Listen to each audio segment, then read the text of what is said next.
Good YouTube, Quinn Wade coming to you with that instant basketball analysis on Analysis Playground on YouTube, exclusively on there forever. Of course, we're going to talk about how the Houston Rockets beat the Indiana Pacers 118 to 114. The Rockets go to 31 and 17 and 14 and 13 on the road. The Pacers go to 13 and 37, 10 and 17 at home. Indiana won the first quarter 28 to 24, lost the second quarter 39 to 28, but they won the third quarter 31 to 24, but lost the fourth quarter 31 to 27. Jabari Smith Jr. hit a nice three to keep them up and keep them ahead. 35 minutes for him, 19 points, 6 to 12 from the field, 3 to 6 from 3, 4 4 from the free throw line. Did a good job of going in mid range and going from 3 and attacking to be able to get to the free throw line. That's what he's able to do. He's capable of doing, and he did those things tonight at a high level. 4 rebounds, 1 assist, 2 turnovers, 1 block, 1 steal, 2 offensive boards out of the 4. 2 personal fouls, a +3 and +. The only starter to not score in double figures in points was Tari Eason. He played 34 minutes and only had 9 points. He was close to getting a double-double because he had 10 boards. He went 3 of 7 from the field, had a nice and 1. He also went 1 of 2 from 3 and 2 of 2 from the free throw line to score those 9 points. He had no turnovers and a block, 1 offensive board, 2 personal fouls, and was a -2 in +. Alperen Sengun, 35 minutes for him.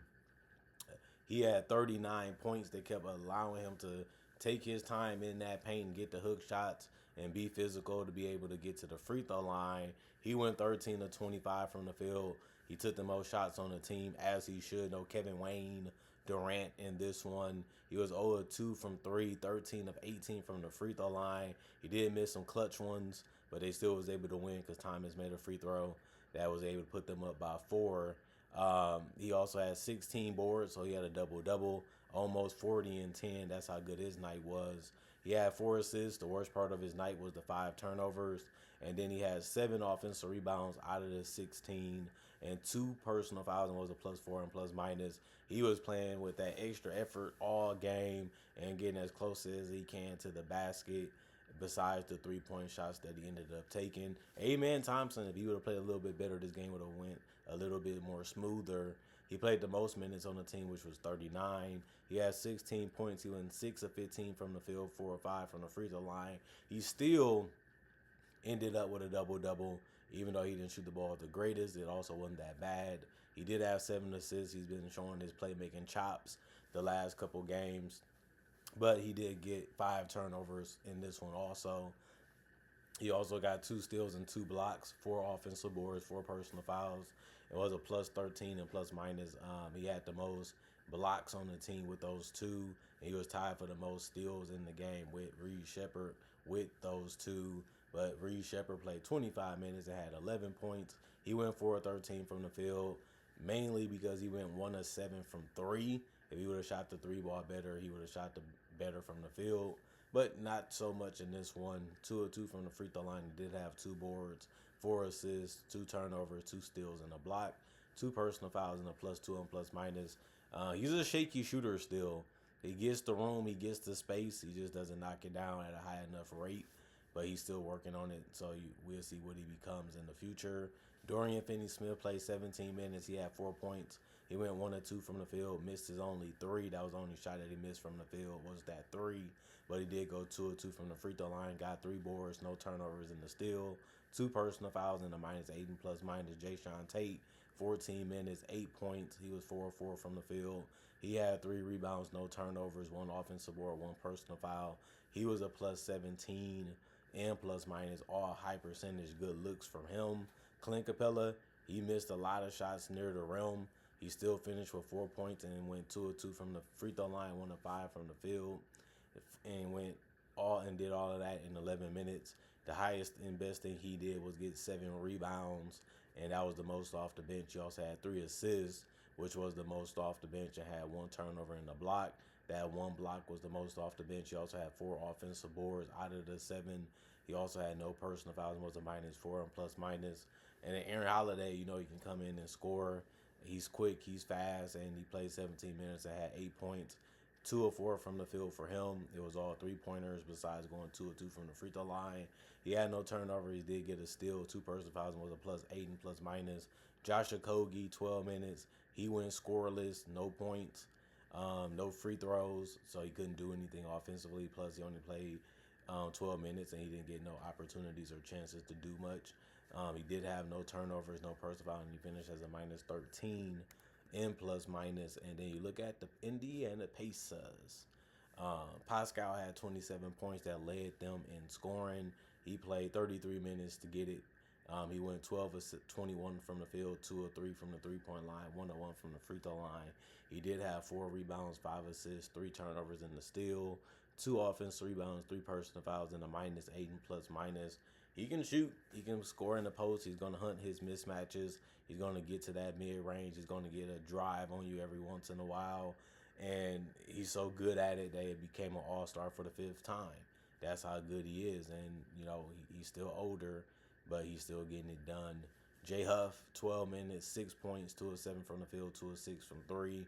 3 rebounds, 1 assist, no turnovers, 2 blocks, 5 personal fouls, and a -10 and plus minus. He had some good looks, didn't really convert them at the highest rate, but he did knock down some nice threes in this one.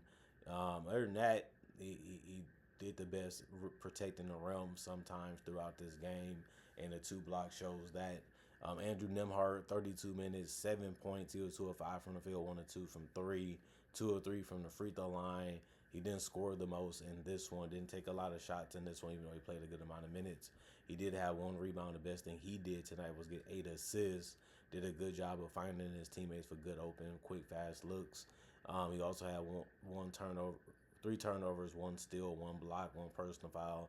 It was a -9 and plus minus. Aaron Nesmith, 33 minutes, 17 points. He went 6 of 13 from the field, 3 of 7 from 3, 2 of 3 from the free throw line. Of course, he's going to be able to get some good open looks. You just have to put him in the basket.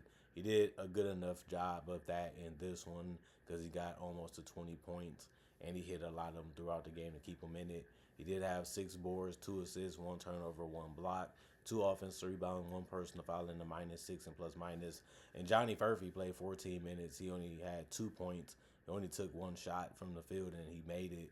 But he also missed his only free throw. He also had 4 rebounds, 1 assist, no turnovers, and 3 personal fouls, and was a -4 and plus minus. The biggest performer off the bench was Benedict Mathurin. He played 34 minutes and had 25 points. He went 8 of 15 from the field, drives, mid-range free throws, and a couple threes. He went 0 of 2 from 3, 9 of 10 from the free throw line.